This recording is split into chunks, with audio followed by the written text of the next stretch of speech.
மேகதாது அணை குறித்து மத்திய அமைச்சர் ராஜ் பூஷன் சௌத்ரி அவர்கள் ஒரு அபாயகரமான கருத்தை வெளியிட்டிருக்கிறார். கர்நாடகா அணை கட்டும் போது கீழ்ப்பகுதி மாநிலங்களை கேட்க வேண்டிய அவசியமில்லை, தமிழ்நாடு, கேரளா, பாண்டிச்சேரி எந்த மாநிலங்களையும் கேட்க வேண்டிய அவசியமில்லை என்ற கருத்தை உச்சநீதிமன்ற தீர்ப்பை மேற்கோள் காட்டி சொல்லியிருக்கிறார். ஒரு தவறான செய்தியை உச்சநீதிமன்ற தீர்ப்பை மாற்றி அதன் அர்த்தத்தை மாற்றி மத்திய அமைச்சர் இந்த கருத்தை வெளியிட்டிருக்கிறார். இந்த கருத்து தமிழ்நாட்டிற்கு மட்டுமல்ல, இந்தியா முழுவதும் பல நதிகளில் பல மாநிலங்களில் மாபெரும் பிரச்சனையை உருவாக்கப் போகிறது. உடனடியாக பிரதம அமைச்சர் இதில் தலையிட்டு தன்னுடைய கருத்தை மத்திய அமைச்சர் வாபஸ் பெற வேண்டும். இந்த காவிரி பிரச்சனையில அவர் என்ன சொல்லியிருக்காருன்னா, அவரு தீர்ப்பினுடைய 18வது அம்சத்தை எடுத்துட்டு தண்ணீர் பயன்பாட்டு உரிமை, அவர்கள் எப்படி வேண்டுமானாலும் தண்ணீரை பயன்படுத்திக் கொள்ளலாம், அணை கட்டிக் கொள்ளலாம், அதில் நடுவர் மன்றம் தலையிடாது என்கின்ற நிலையில் மத்திய அமைச்சர் இதை பதிவு செய்திருக்கிறார். அந்த செக்ஷன் 18ல என்ன சொல்லியிருக்காங்கன்னா, இந்த தீர்ப்புக்கு முரண்பாடு இல்லாமல்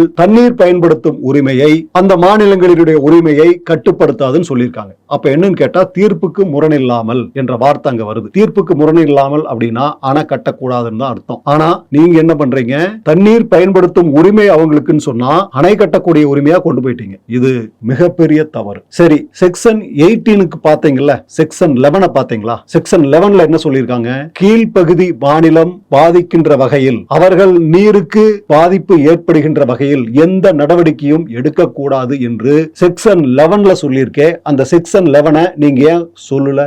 வேண்டும் என்றே தீர்ப்பை சுத்தி சுத்தி பார்த்து தமிழ்நாட்டுக்கு பாதகமா எப்படி இதை சொல்ல முடியுமோ அப்படி சொல்லியிருக்கீங்க. காவிரிங்கிறது ஒரு செய்தி அல்ல, உங்களை மாதிரி எங்களுக்கு உயிர். 20 மாவட்டம் காஞ்சு போயிரும். ஏற்கனவே அவங்க தண்ணி கொடுக்கறது இல்ல, இப்ப இந்த அணையை கட்டினாங்கன்னா எங்களுக்கு சுத்தமா தண்ணி கிடைக்காது. காவிரி நதிநீர் ஒப்பந்தம், இந்த ட்ரிபியூனல் ஏற்பட்டதே எதுக்கு தெரியுமா? தண்ணி பிரிக்கிறதுக்காக இல்ல, அணைய கட்டுற பிரச்சனைக்கு தான். இது எப்படி உருவாச்சுன்னு முதல்ல புரிஞ்சுக்குங்க மத்திய அமைச்சர். தண்ணியை எப்படி பிரிக்கணுங்கிறதுக்காக இந்த காவிரி ட்ரிபியூனல் ஏற்படுத்தப்படல. அங்க 4 அணை கட்டிட்டான். அணை கட்டுறதான் பிரச்சனை. இந்த ட்ரிபியூனல் ஏற்பட்டதுக்கு காரணமே அணை கட்டுறதான் பிரச்சனை. ட்ரிபியூனல் தீர்ப்புக்கு பிறகு அணை கட்டிக்கலாம்னு சொன்னா கபனி, ஹேமாவதி, ஹேரங்கி, சொர்ணாவதி இந்த அணை கட்டுறதுக்கு பிறகுதான் பிரச்சனை ஆகிறோம். பிரச்சனைக்கு பின்னாடிதான் நடுவர் மன்றத்துக்கு போறோம். ஆனாதான் பிரச்சனையா இருந்திருக்குது. நீங்க இந்த அணை எப்படி கட்டலாம்னு சொல்ல முடியும்? மிகப்பெரிய தவறை நீங்க செஞ்சிருக்கீங்க. இது மட்டும் இல்ல, தீர்ப்புல என்ன சொல்லியிருக்காங்கன்னா, KRSS கீழையும் கபனிக்கு கீழையும் வரக்கூடிய அன்கண்ட்ரோல்டு ஃப்ளோ ஆஃப் வாட்டர் தமிழ்நாட்டுக்கு போகணும்னு சொல்றாங்க. இந்த uncontrolled flow of water 80 TMC வருது சராசரியா. இது தமிழ்நாட்டுக்கு கட்டுப்படுத்தாம வந்துட்டு இருக்கக்கூடிய தண்ணி இனி வராது. இது மட்டும் இல்ல, கபனில வரக்கூடிய எக்ஸஸ் வாட்டர் தமிழ்நாட்டுக்கு கொடுக்கணும்னு சொல்றாங்க. இதெல்லாம் எப்படி கிடைக்கும்? தீர்ப்பு எப்படி அமல்படுத்த போறீங்க? தீர்ப்புக்கு முரண்பாடு இல்லாமல் தண்ணீரை பயன்படுத்தும் உரிமைன்னு தான் சொல்லியிருக்காங்க. அப்ப தமிழ்நாட்டுக்கு எப்படி கிடைக்கும்? இதெல்லாம் தீர்ப்புக்கு முரண் தானே.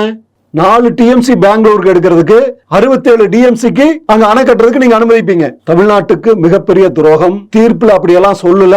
தீர்ப்பை மாற்றி கர்நாடகாவுக்கு சாதகமாக நீங்கள் கருத்தை தெரிவித்திருக்கிறீர்கள். இது மாபெரும் எதிர்விளைவை ஏற்படுத்த போகும். தமிழ்நாட்டுக்கு மட்டுமில்லாமல் இந்தியாவில் பல மாநிலங்களை பிரச்சனைகளை உருவாக்குகின்ற கருத்தை மத்திய அமைச்சர் பதிவு செய்திருக்கிறார். உடனடியாக தன்னுடைய கருத்தை வாபஸ் பெற வேண்டும். நரேந்திர மோடி அவர்கள் இதில் தலையிட வேண்டும். மேகதாதில் அணை கட்ட அனுமதிக்க கூடாது, மத்திய அரசு அனுமதிக்க கூடாது. தமிழ்நாட்டினுடைய ஒட்டுமொத்த நிலை இதுதான். இந்தியாவில் நதிநீர் பிரச்சனையில் எதிர்காலத்தில் எந்த மாநிலங்களிலும் பிரச்சனை ஏற்படக்கூடாது என்றால் மத்திய நீர்வளத்துறை அமைச்சர் தன்னுடைய கருத்தை வாபஸ் பெற வேண்டும். தமிழ்நாட்டில் மாபெரும் போராட்டம் நடக்கும். நன்றி, வணக்கம்.